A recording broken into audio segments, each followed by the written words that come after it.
नमस्कार, ESPN 9 news में आपका स्वागत है। मैं हूं आपके साथ दिनेश कुमार। 2024 के लोकसभा चुनाव में देश भर में 21 राज्यों की 102 लोकसभा सीटों पर चुनाव संपन्न हो चुका है।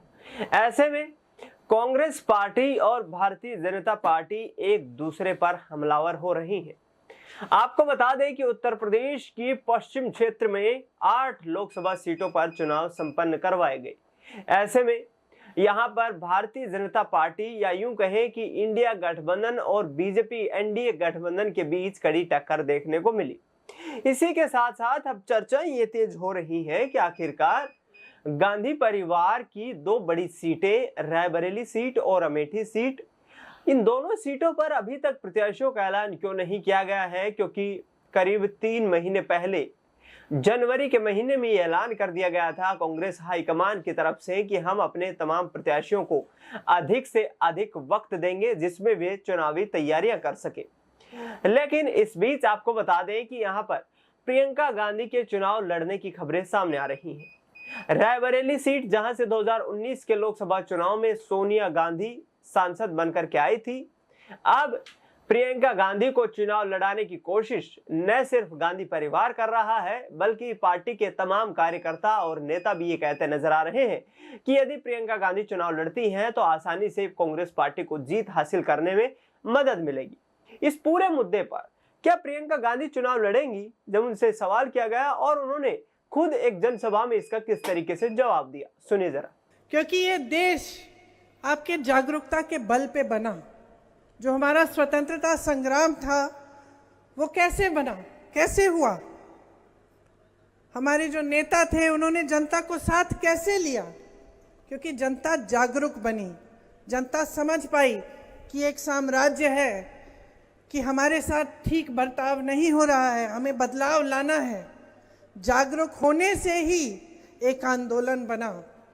और सिर्फ महात्मा गांधी जी, जवाहरलाल नेहरू जी जैसे बड़े बड़े नेता नहीं थे इस आंदोलन में, आपके पूर्वज थे इस आंदोलन में, किसान थे, उस समय के जो नौजवान थे, सब आंदोलन के हिस्से इसलिए बने क्योंकि उनको ये समझ में आई बात, ये जागरूकता उनमें आई कि हमारे साथ गलत हो रहा है। इसलिए जब मैं कहती हूँ कि आपसे मुझे सच्ची बात करनी है, मैं चाहती हूँ कि आप भी जागरूक बने और ध्यान से मेरी बातों को सुने। देखिए, मोदी जी यहाँ आए, भाषण सुना आपने उनका?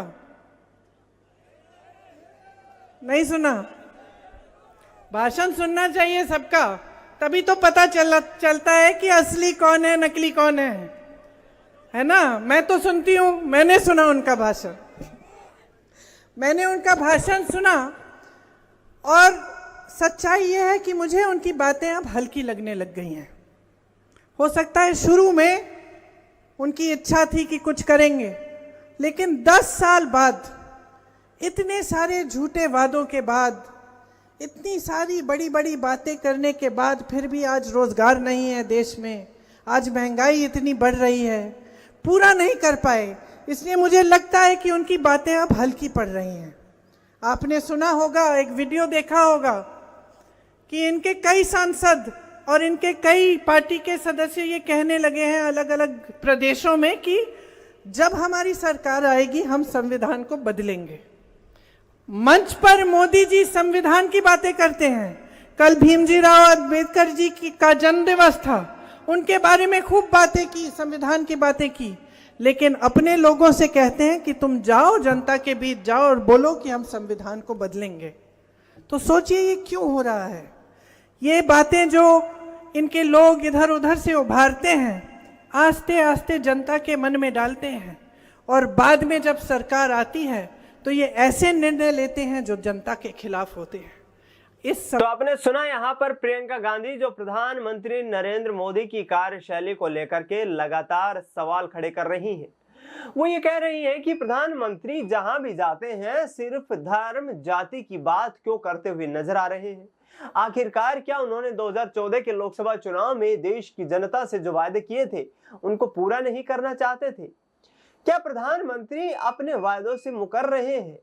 क्या प्रधानमंत्री नरेंद्र मोदी जिस तरीके से किसानों की दुर्दशा है, बेरोजगारी का जबरदस्त आलम है, महिलाओं के प्रति पूरे देश भर में जो अपराध है और इसके साथ साथ जो नौजवानों की इस वक्त की हालात है ये काफी गंभीर है।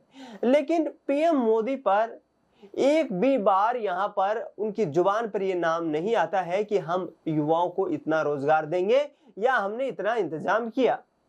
साफ तौर पर उन्होंने कहा कि केंद्र सरकार में तमाम वैकेंसीज खाली पड़ी है, युवा रोजगार के लिए दर दर भटक रहा है, देश में अग्निवीर लाकर के सेना को कमजोर करने का काम किया जा रहा है। इसके साथ साथ आपको बता दें कि महंगाई और बेरोजगारी के मुद्दे पर भी लगातार प्रियंका गांधी प्रधानमंत्री नरेंद्र मोदी को लेकर के हावी होती दिखाई दे रही हैं। इसके साथ साथ उन्होंने कहा है कि जिस तरीके से किसानों की जो दुर्दशा है, यदि ये दुर्दशा प्रधानमंत्री नरेंद्र मोदी के वायदों के कारण हुई है और कांग्रेस पार्टी यदि सत्ता में आएगी तो इन तमाम मुद्दों पर काम करेगी।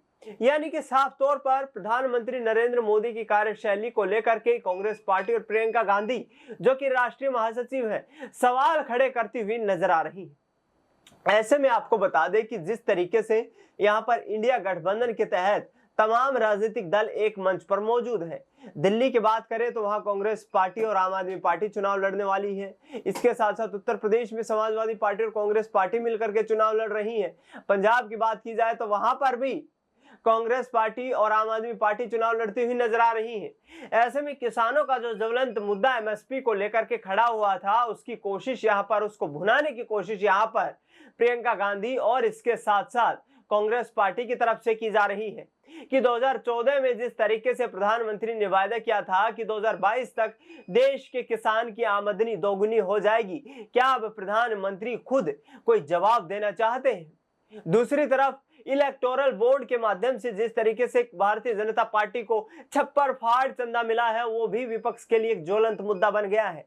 उनका साफ तौर पर कहना है कि पूरे देश का धन अपने कुछ चुनिंदा मित्रों पर प्रधानमंत्री मोदी और उनके असिस्टेंट अमित शाह लुटा रहे हैं। साफ तौर पर यहाँ कांग्रेस पार्टी हावी होती नजर आ रही है। लेकिन राजस्थान से लेकर के और उत्तर प्रदेश तक कांग्रेस पार्टी के तमाम राज्य जो कि अब कमजोर कड़ी पड़ चुके हैं, क्या कांग्रेस पार्टी के लिए आगामी वक्त में कोई अच्छा संकेत दिखाने वाले हैं?